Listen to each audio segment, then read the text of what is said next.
What's up, tribe? How you guys doing? Go ahead and hit that subscribe button. I hope you like this video. This is Ready to Love, Season 8, Episode 9. So we left off with the cliffhanger of who was going to get sent home. Well, Sierra gets sent home, and I told y'all 3 episodes ago that Sierra needed to go home. Look, and Sierra told y'all she didn't even unpack her clothes, so she alright with it. It is what it is. So now we're down to, what, 4 guys now. Is it 4 or 3 shot? Yeah, it's still 4 guys. And then the rest of the ladies. I don't know the numbers. Janelle, Lee, Jessica, Aries, Kat. Is that it? 5 ladies, 4 guys. I think that's right. So now Jessica is upset because she want to know why they was calling her combative. She says she's not combative. She feels some kind of way about it. And she know it came from one person, and that one person is Chris, because that's the only person that she has had or who has used that adjective to describe her. She's also upset by it because she's like, that is just putting a certain stigma on me, and as black women, that word, it hits, and it hits hard, and it sticks with you. And I think she's worried about what her persona is going to come off as when the show airs, right? Because she was just saying this is something that's going to follow me, and it's a hard stigma to sort of shape. So the guys go back in the house, and Marie asks her, is she okay? And she was like, I just want to know who said I was combative. She didn't quite say it like that, but she said, I just want to know who called me combative, because I really feel some kind of way about that, and I'm offended by that characterization, and I'm hurt by it. Like, that's not, well, I don't think she said hurt. But anyway, and then Janelle, of course, was on the bandwagon, and she was like, look, yes, Jessica is my friend, so I know y'all gonna think that I'm just caping for her, but I really want to know who said it too. Like, who said that about my friend? Now, Phil and Quentin very quickly jumped up out of that basket, and they was like, look, here go Phil. That was not my verbiage. Quentin was like, yeah, me either. So that really only leaves Marie and Chris. And Quentin talking about something, well, I ain't no snitch. Well, you might as well have snitched. You said it wasn't you? No, Marie said it, but he wasn't going to snitch. But it comes down to Marie and Chris.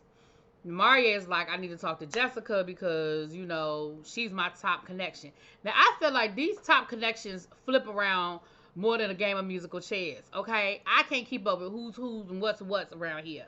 Kat goes to check on the guys, and she says, listen, eliminations are never easy, if combative is somebody's experience with Jessica, then that's their experience with Jessica.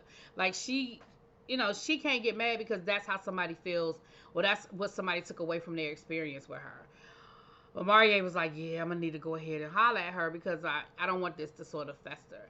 And he did go talk to her, and he was like, I'm still not really ready to have this conversation because I really have not fleshed out my thoughts on it. However, I feel like this is something that we need to talk about sooner rather than later so it doesn't continue to just sit out there. And Jessica talked to him, but she basically was like, yeah, I'm good. She was like, I'm still angry. I still feel how I feel. I appreciate him coming to talk to me, but yeah, I'm good. And I don't know if that means she good, like she done with Marie good, or she good like it is what it is good. Now, later on, she's still talking about that her and Marie, that's still her top connection. So, child, I don't even know no more. So then the guys end up going fishing, and none of them know how to fish except for Marie. The ladies come through, but it was a good time. Like, sometimes stuff ain't always about doing it well. It's just the experience of doing it. So they did. They did all of that. Okay, it was cute. Janelle came out there and once again claimed her man. But I wasn't. She was cute with it. She was like, babe, you catching us dinner? Or we gonna eat good tonight? And he was responding. Again, I don't have an issue with the fact that Janelle and Quentin are locked in on each other. I have an issue with the fact that I feel like Janelle is a mean girl towards the other women as it relates to that. But neither here nor there. I ain't dwelling on that because it is what it is. Moving on. Moving forward. So then Chris had some one-on-one time with Lee. And he gave Lee a pair of sandals. Now, I'm wondering when he decided to give Lee these sandals. Because, first of all, you had to pack them and bring them. You had to know her size. I mean, it's a cute gift. I'm just wondering when he decided to give it to her. Because when did Lee become your top pick that you buy her a pair of expensive sandals? Because they were designer label, you know. But okay. Then Chris takes Aries on a date before they leave. He takes her to play archery.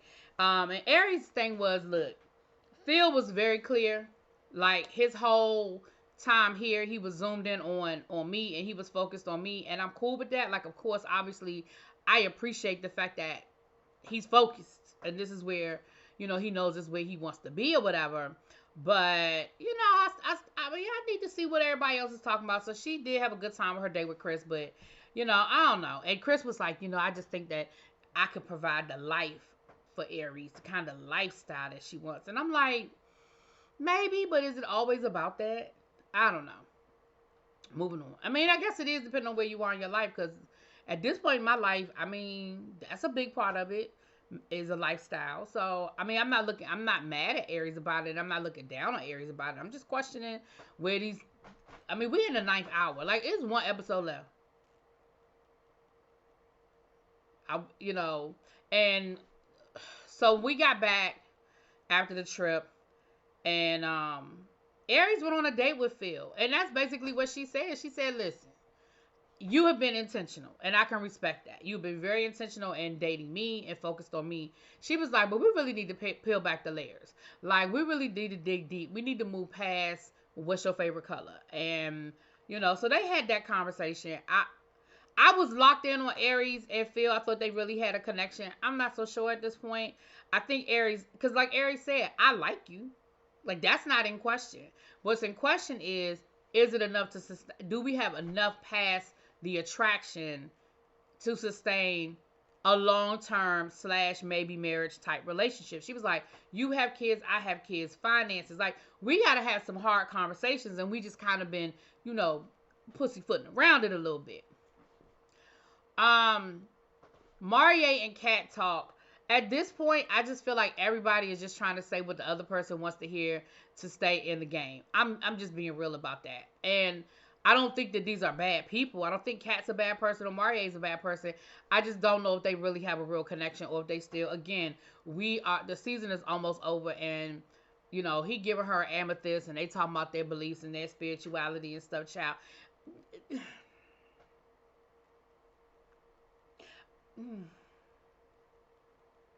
I just don't see the connection. So I can't really vest a whole lot into any of these, because I don't see the connection. Quinn and Janelle go out on a date, and I don't care. They like each other. They're locked in. I don't care.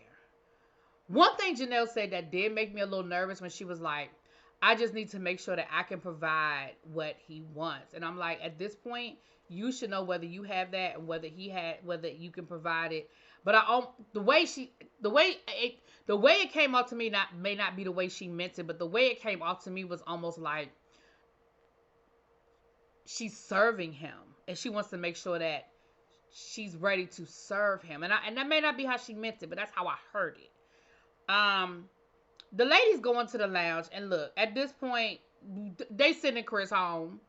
The two at the bottom is Chris and Marie, but of course we have Janelle throwing Chris in the bottom, Jessica throwing Chris in the bottom, and somebody else, I think, was like, yeah, I just don't really have much of a connection with Chris. Now, Lee and Jessica sort of had a little tick, because Jessica was like, yeah, because I mean, he can't buy me with gifts, and Lee was like, wait, hold up.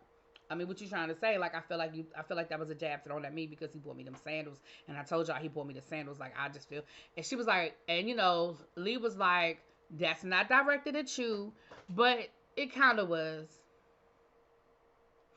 Anyway, like I said, we already know. Oh, I think somebody else threw Chris's name out. I don't remember now, child.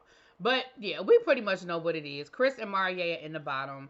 So Aries goes to talk to Marie. In production, y'all was shady as hell, because y'all had Jessica go to talk to Chris. Now, I'm in no way, shape, or form justifying Chris's behavior. I'm just saying, having her go talk to Chris, y'all know what y'all was being shady. Now, I don't think y'all saw the conversation going the way the conversation went. And this is what I'm going to say.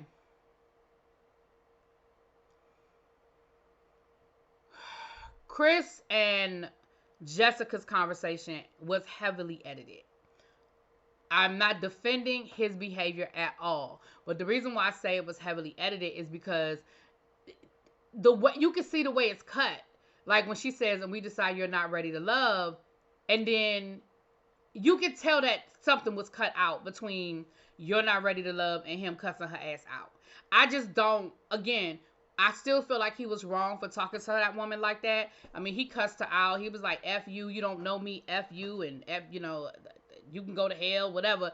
It was too much. It was over the top. It was too much, and it was utterly disrespectful. And you're really showing you're showing a side of yourself that a lot of people feel like they already saw. A lot of people feel like they saw the warning sign when your ex came through. And